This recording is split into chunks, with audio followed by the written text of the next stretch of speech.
Continue to cover this breaking news tonight. Conservative speaker and activist Charlie Kirk is reportedly dead after he was shot while speaking at a college campus in Utah. President Trump making that announcement moments ago. Good evening, everyone. I'm Liz Quirantes. The co-founder of the conservative youth group Turning Point USA was speaking at an event at a Utah college when a single shot was fired, striking Kirk in the neck. And Jim, this story is still unfolding. The details are changing by the minute. Yeah, Liz, we understand a lot of you were watching CBS's coverage. We're going to give you some local flavor here. But Kirk speaking in front of that large crowd at an outdoor stage at the Utah Valley University campus. The incident happened around 12:10 West Coast time. Kirk had been dressing students. In this video, you can actually hear the gunshot go off and see Kirk as he is hit in the neck and then falls over. Security rushes him off of the stage. He was taken to a nearby hospital. Now, the crowd had quickly dispersed as police had moved in. Here's one witness's account. Take a listen. I saw him just go over to the side, so everybody then dispersed and ran into the buildings or all over, but so I went toward Charlie, and then pretty soon they got somebody. The police arrested someone. They were dragging him all the way down. Older man, white hair, blue shirt, you know, so I hope that was him. I hope they got him. Well, as we said, the details are changing by the minute. The university had confirmed that the shooter had been taken into custody, but reports now indicate that that individual initially detained was not the actual suspect. That person remains at large. FBI, ATF are among those who are involved now in the investigation, Liz. Well, Kirk is a familiar figure in Palm Beach County. Not only was he a regular visitor to Mar-a-Lago, he is actively involved in the area through his organization, Turning Point USA, which has hosted several huge events at the Palm Beach Convention Center and at local Turning Point chapters.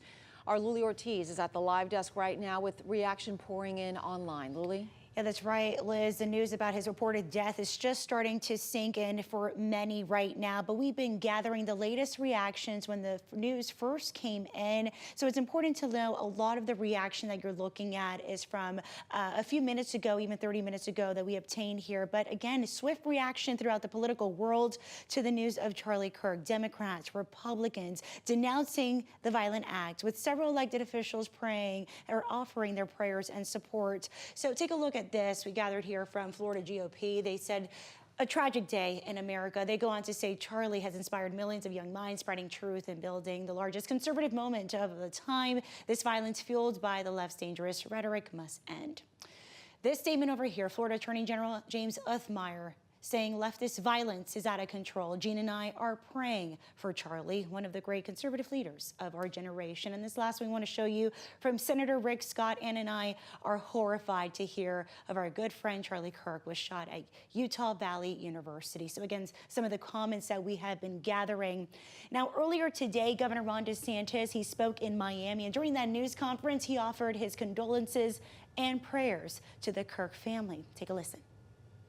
We're praying for him and his family, but I think we also have to reflect on the fact that the way to resolve political disputes is not through violence, and we see increasing levels of political violence in this country. And we also reached out to Turning Point USA, the public relations manager who I've spoken with over the years. We're still waiting to hear back. It's important to know that Charlie has a wife and 2 children. Thanks, Lucie. Updates are coming in by the moment. We will bring you the very latest as soon as we learn new information. Make sure you have our app on your phone. We'll send push alerts as we receive them. Continuing our team coverage on Charlie Kirk's murder, CBS 12's Jamilka Gibson joins us live from the Palm Beach County Convention Center with the community's reaction. Jamilka? Not only was Kirk a regular to Mar-a-Lago, but he was also involved in the area through his nonprofit. He held several events at the convention center here, and tonight people across the country and here at home are mourning his death. Terrifying moments caught on camera.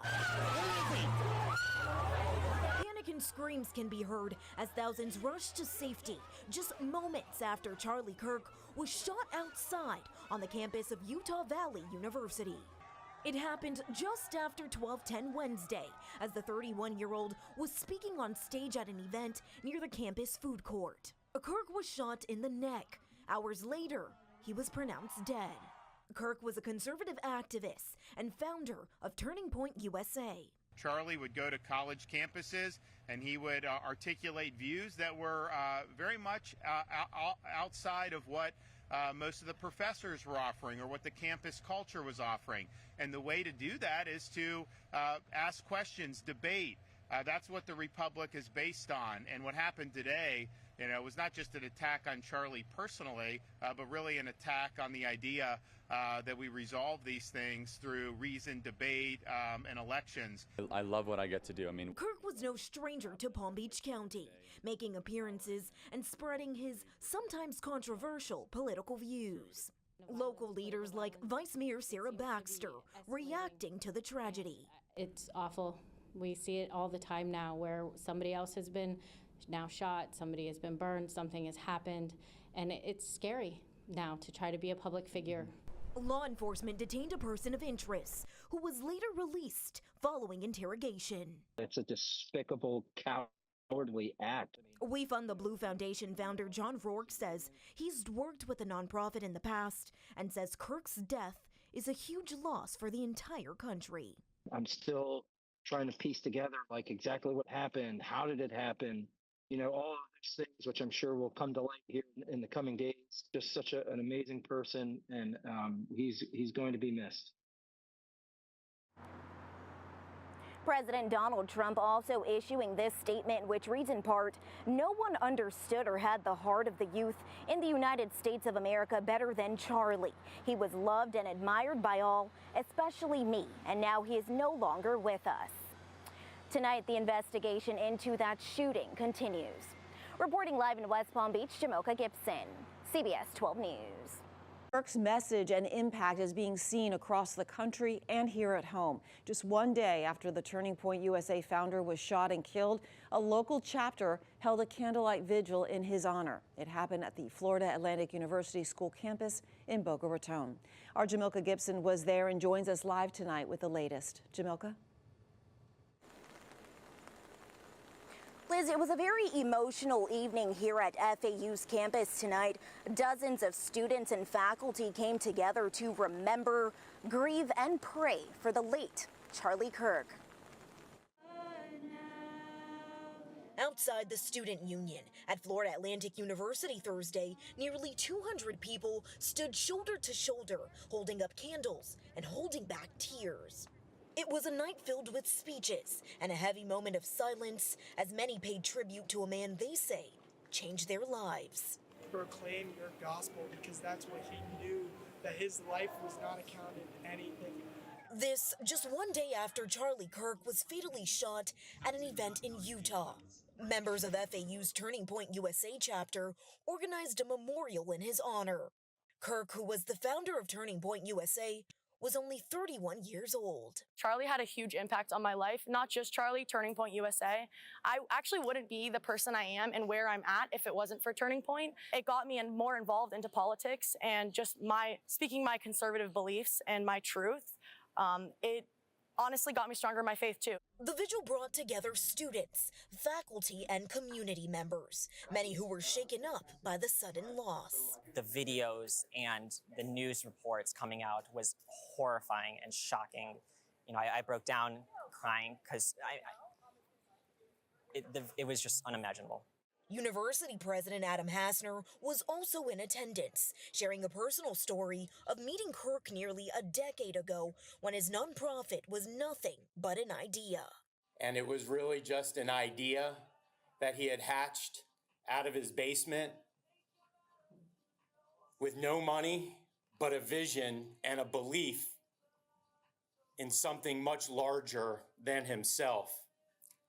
And I've had the opportunity through the past many years to see him and be with him on many different occasions. And I can tell you this, he was an incredible young man. He was inspirational. Students stood in solidarity, bowing heads, singing songs, and remembering what they say is a long-lasting legacy. He may be gone, but I assure you, what he stood for will never be forgotten. And may his memory not only be a blessing, but may it be an inspiration for generations to come. Thank you.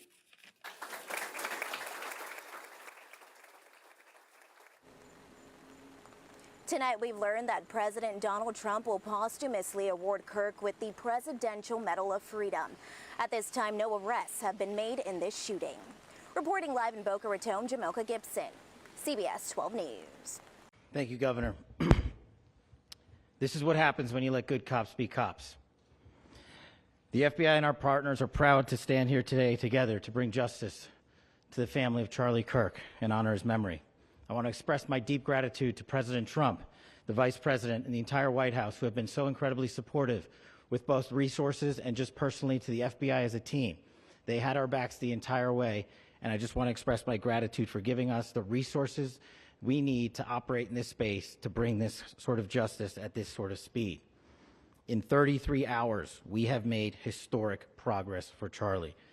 Governor Cox, our partnership has been absolutely incredible these last few days. Our partnership will endure. Your state and local partners, your sheriffs, your DPS community has been unbelievably impressive in the hardest of times. And a case like this cannot be solved, cannot be brought without partnering with your state and local authorities. The FBI has a certain role to play, and we will play that role, and we will lead out for the federal government. But Governor Cox, we are so grateful for your state partnership that led out on this investigation. A little bit of the timeline. Charlie was shot at 12:23 p.m. on Wednesday. The first FBI agents arrived on scene in 16 minutes with chiefs of police at 12:39 and secured the scene. The FBI immediately launched fixed-wing assets. We utilized these assets to transport personnel, specialty technicians, hostage rescue teams. We also utilized these assets to go back and forth from the East Coast and here in Utah to transport forensic evidence and other evidence that will be analyzed and is being analyzed at our FBI laboratories in Quantico and other laboratories, including the ATF. At my direction, the FBI released the first set of FBI photos of the suspect at 10 a.m. local time on 9/11. Then, shortly thereafter, the FBI reward of $100,000 was released at 10:45 a.m. local. Myself and Deputy Director Bongino arrived on the scene at approximately 5:30 p.m. on 9/11. The governor led a press conference last night at approximately 8 p.m., where at my direction, the FBI released a never-before-seen video of the suspect. We also released new images to the public of the suspect. And just last night, the suspect was taken into custody at 10 p.m. local time. In less than 36 hours, 33 to be precise, thanks to the full weight of the federal government and leading out with the partners here in the state of Utah and Governor Cox, the suspect was apprehended in a historic time period. And I want to highlight what Governor Cox said. This would not have been possible without you, the media, and you, the public. That's why we went so public, so fast, and we're so transparent, and we're committed to that transparency. The crime scene, just a little bit there. It is a large crime scene. State and local authorities, along with federal authorities, processed that crime scene quickly. And I even had the ability to walk through that crime scene and walk through the steps the suspect took to learn more about what was needed and what resources we needed to bear to create a full picture for the FBI and leadership back in Washington. Furthermore, thankfully to state and local partners, forensic evidence has been seized and continues to be garnered. Forensic evidence has already been evaluated at FBI laboratories in Quantico and state and local authorities here. We will continue to process evidence as we see it, as we collect it, and we will continue to deliver to Governor Cox and his team. Last night, we had a total of approximately 7,000 leads. As of this morning, thanks to your great work, we have over 11,000 leads that were called in to the FBI. And we are running out every single lead that we can. Every one of those leads will be run out. The arrest is a testament to the dedication of good law enforcement being great and partnerships in law enforcement, which I've tried to highlight as my tenure as the director of the FBI. There is no better relationship for law enforcement than the FBI to partner with state and local authorities, and you've seen it here in these last few days. The FBI Salt Lake Field Office, along with our offices in LA, Phoenix, Denver, San Antonio, Las Vegas, Pittsburgh, Buffalo, our headquarters component in Quantico, all participate in the FBI. I want to express my deep gratitude to the employees of the FBI, the men and women, the evidence response team tacticians, the special operators, the agents, the support staff. You have done monumental work in historic time when the public, who had a right to demand such an expeditious solving of an investigation, the FBI answered that call diligently, critically important to our nation, and we delivered. And I'm proud to be their leader, and I'm proud to be the director of the FBI.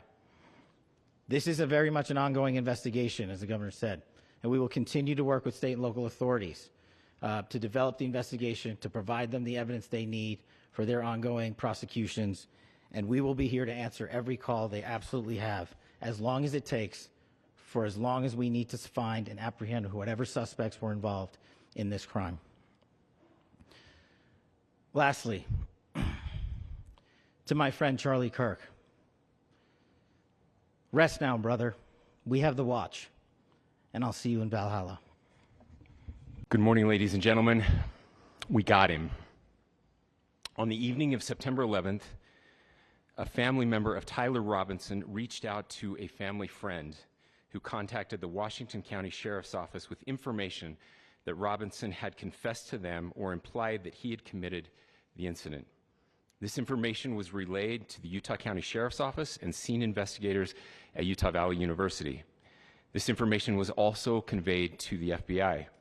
Investigators reviewed additional video footage from UVU surveillance and identified Robinson arriving on UVU campus in a gray Dodge Challenger at approximately 8:29 a.m. on September 10th, in which he is observed on video in a plain maroon t-shirt, light-colored shorts, a black hat with a white logo, and light-colored shoes.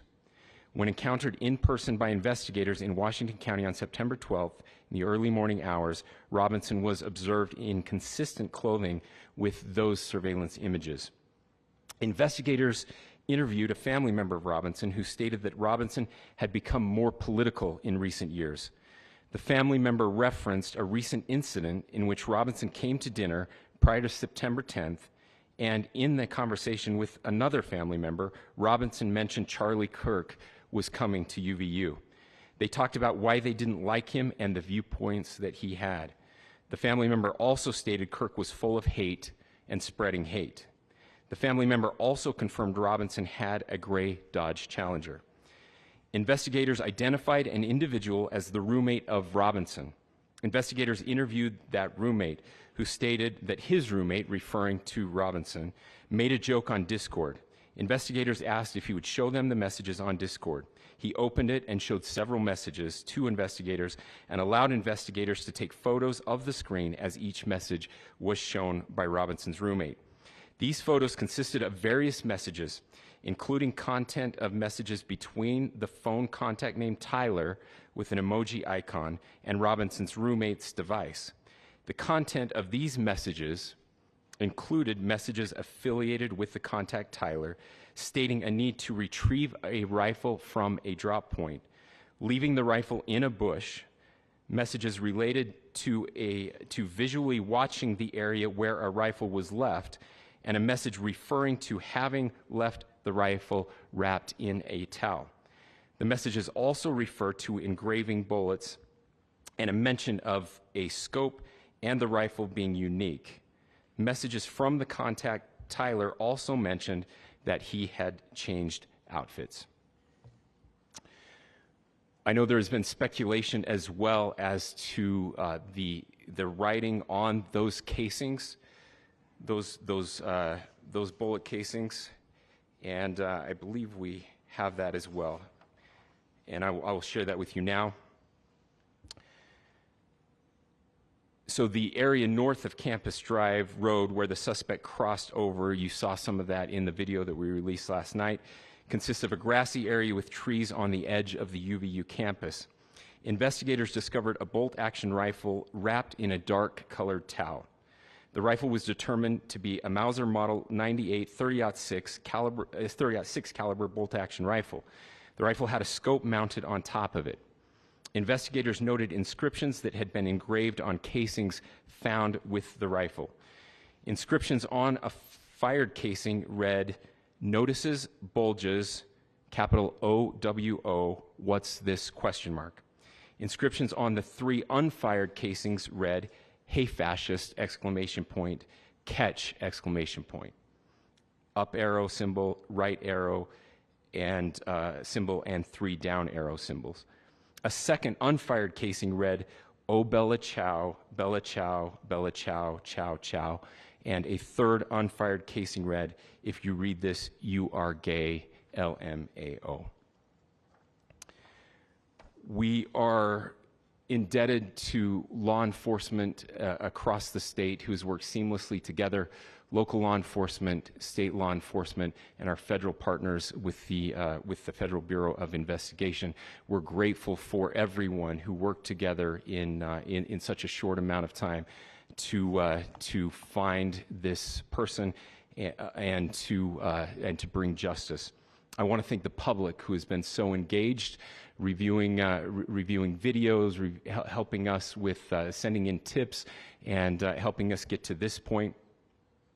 I want to thank the family members of Tyler Robinson who did the right thing in this case and were able to bring him into to law enforcement as well. I especially want to thank the family of Charlie Kirk, Erica, Charlie's parents, his children. I want us to be thinking of them as we bring justice in this case. They will be involved in that justice. We will be working very closely with them as we move through this process as well. This is a very sad day for our country, a terrible day for the state of Utah. But I'm grateful that at this moment we have an opportunity to bring closure to this very dark chapter in our nation's history. This as candlelight vigils and memorials are growing around the country. Mourners continue to gather outside Turning Point USA in Phoenix, Arizona today to honor the conservative political activist. Kirk was a backer of President Donald Trump during the president's initial 2016 run, and Kirk turned Turning Point into a popular global platform for Republicans and conservatives. Flowers and signs of support were left around the facility. Those memorials continue, including here in our area. In West Palm Beach, many gathered together in grief to remember the young activist's legacy. CBS 12's Antoinette Delbel was at that vigil with those tributes. Tonight's ceremony was very moving and solemn, even uplifting at times. People came together here to honor a man who touched countless lives and continues to inspire so many. Through tears and heartfelt tributes. Charlie was not just a good man, he was a great one. More than a couple hundred people came together by candlelight to mourn and remember the conservative influencer Charlie Kirk. His youth and the way he approached and gave the young people a voice. He really opened the eyes of the young people, and he's bringing back traditional family values, and it's very sad that he is gone, but his legacy will continue. Alex Fahmy, who runs the Palm Beach Young Republican Club, organized Friday's ceremony. He says he used to work for Turning Point USA, Kirk's conservative youth organization, and he believes the 31-year-old father of two, his values and what he stood for have left a lasting impact. I think his legacy and what he'll be remembered as as a leader and as a fearless leader, unapologetic about his Christian values and his family morals, and just making it cool to be a Republican. Republican or not, those values are what Fahmy is holding on to as he condemns the vile and hateful comments about Kirk on social media, especially from educators. I pray for them. A Martin County teacher from Spectrum Academy in Stuart was removed from the classroom and is now under investigation after his post calling Kirk a racist and fear-mongering neo-Nazi. And in northern Florida, another teacher was suspended after this post that read, "This may not be the obituary we were all hoping to wake up to, but this is a close second for me." To celebrate one's death or to talk about, political talking points as educators is, you're educators. You're not there to tell people what to think. That Martin County teacher, Matt Theobald, has been reassigned to the district office as a formal review plays out. Antoinette Delbel, CBS 12 News. And we're learning more details in the deadly shooting of conservative activist Charlie Kirk. Kirk was killed at an event in Utah earlier this week. After days of investigation, a suspect is in custody. Officials are uncovering more about who he is. Our Jamilka Gibson joins us in the newsroom with the latest. Jamilka? The death of Charlie Kirk is one that's sending shockwaves across the country. Police now have a person behind bars, and we're learning more about his background, including the person he was living with. New details are being uncovered in the tragic shooting that took the life of Turning Point USA founder Charlie Kirk. The 31-year-old was shot in the neck while speaking at an event at Utah Valley University Wednesday. Hours later, he was pronounced dead. Officials believe the man who pulled the trigger was 22-year-old Tyler Robinson, who turned himself in days later after his own father confronted him about the killing. But a motive for the gruesome act still remains unclear. Why else would someone target someone like Charlie Kirk if it didn't have to do with his politics and what his beliefs are and what he stands for? People across the country, including We Fund the Blue Foundation founder John Rourke, are pointing to politics as the potential driving factor behind the violence. There needs to be some action taken that cools down the temperature of the country.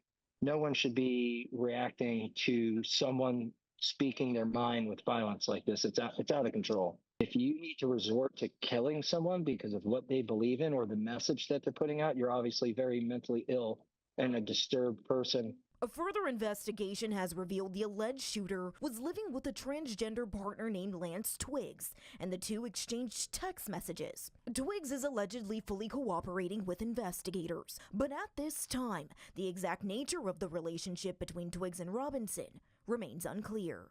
The shooting is still under investigation. Robinson is being charged with aggravated murder, obstructing justice, and discharge of a firearm. Reporting in the newsroom, I'm Jamilka Gibson, CBS 12 News.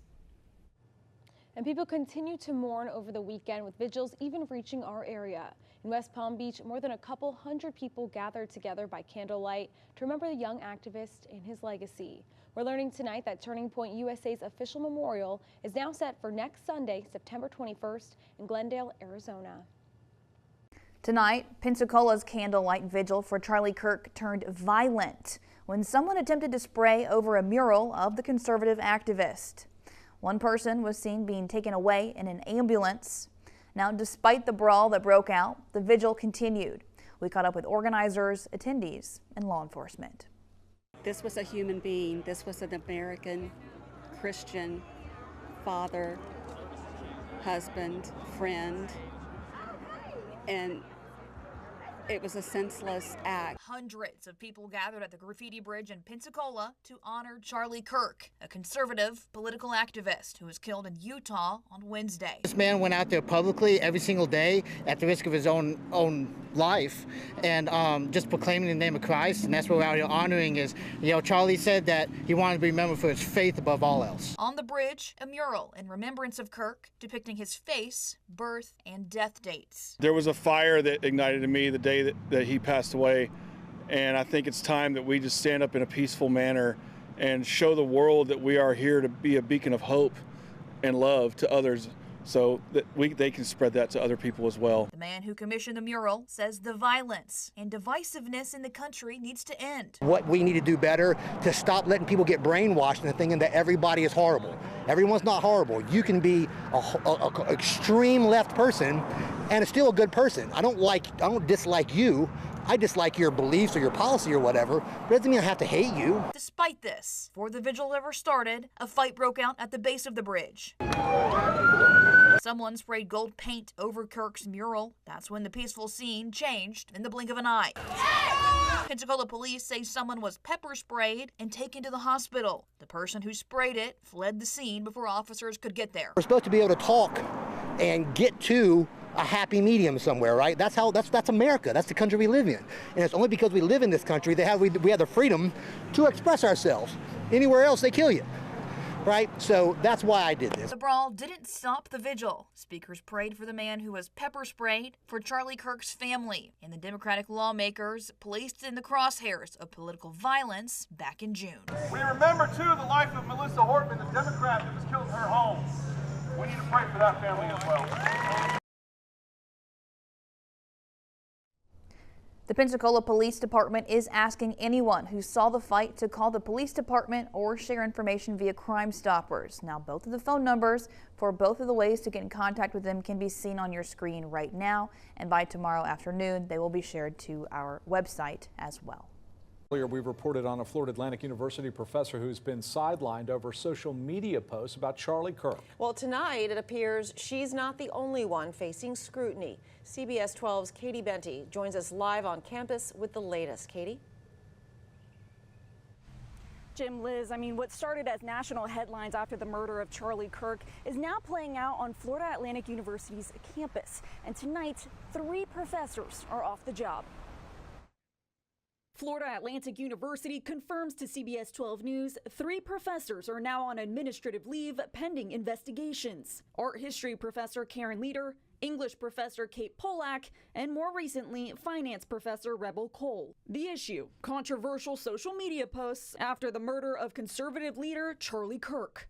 Cole posted to his personal X page saying he's been suspended and banned from campus. He claims FAU violated his First Amendment rights and, quote, grievously damaged his reputation. Cole says he was responding to an anonymous video celebrating Kirk's death. His post, quote, "We are going to hunt you down and identify you," was taken out of context. Now he's launched an online fundraiser seeking $500,000 to pay for lawyers and legal defense. Kate Polak told FAU's student-run newspaper she was put on paid leave for replies on Instagram's Threads app. And our partners at the Sun-Sentinel reported earlier this week that Karen Leader is also on leave. Leader says she only reposted political content about Kirk, not his killing. And the debate is reaching Washington. You voice something that becomes a big pushback from the community, the employer will step up and say, hey, you're about to kill our business based on what you're saying online. Cancel culture is a real challenge to us, to balancing free speech with positions of responsibility. In a statement to CBS 12 News, FAU confirmed the leaves, but added, quote, "Our focus remains on civil discourse, healthy debate, and treating one another with respect, no matter political leanings." Now, FAU won't go into specifics, only confirming that those professors are under investigation, but we will keep on pressing for answers on what's next. Reporting live from Florida Atlantic University, I'm Katie Benty, CBS 12 News. Today, Florida Senator Rick Scott announcing October 14th will be National Charlie Kirk Remembrance Day. It comes amid growing controversy over his death. Across the country, the question remains, where does accountability end and free speech begin? That debate is now playing out at Florida Atlantic University, where 3 professors have been placed on leave over social media posts they made about Kirk's murder. CBS 12's Katie Benty is joining us live on the campus with the latest developments. Katie? Yeah, Jim, Liz, 3 professors here at FAU are off the job tonight, but now the question is whether their alleged social media posts cross the line or if punishing them is crossing the First Amendment. Art history professor Karen Leader, English professor Kate Polak, finance professor Rebel Cole, all 3 pulled from their classrooms at Florida Atlantic University, pending investigations into controversial social media posts tied to the killing of conservative leader Charlie Kirk.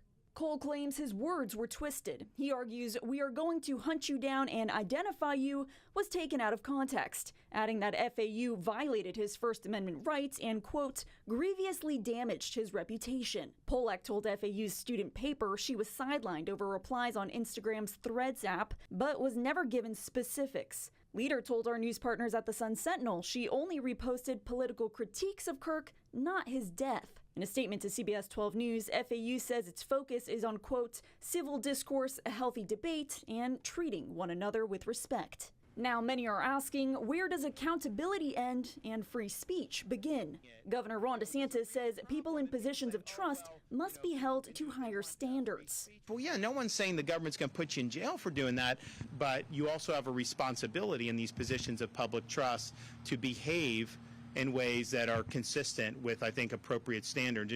But where the governor sees accountability, others see censorship. The Foundation for Individual Rights and Expression defends free speech on campuses nationwide. The group says what's happening at FAU isn't discipline, it's a dangerous precedent. It's really a shame to see these universities, cow to the mob and cede to these demands to punish these professors. We would hope these institutions would uphold the rights of their employees. The university has a high bar to clear to punish these professors for their speech. FAU has not said what these investigations will lead to or when they'll be finished.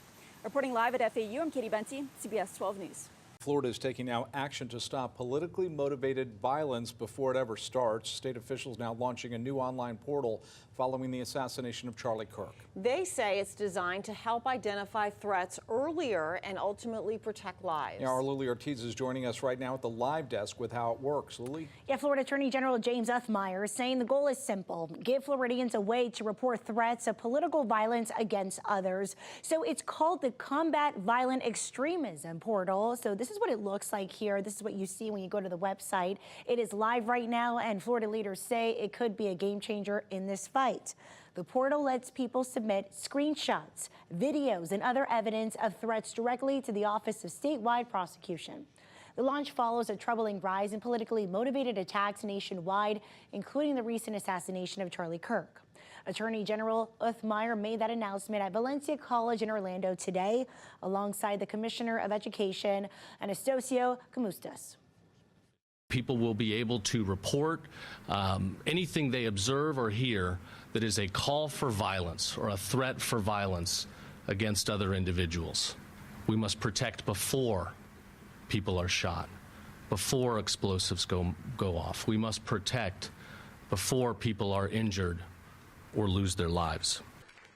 And officials also address how the portal applies to schools. The Commissioner of Education said any educator who makes vile, despicable comments celebrating and encouraging violence in schools will be investigated and held accountable. Submissions can be made anonymously, and prosecutors will review each and every report for potential legal action. Jim.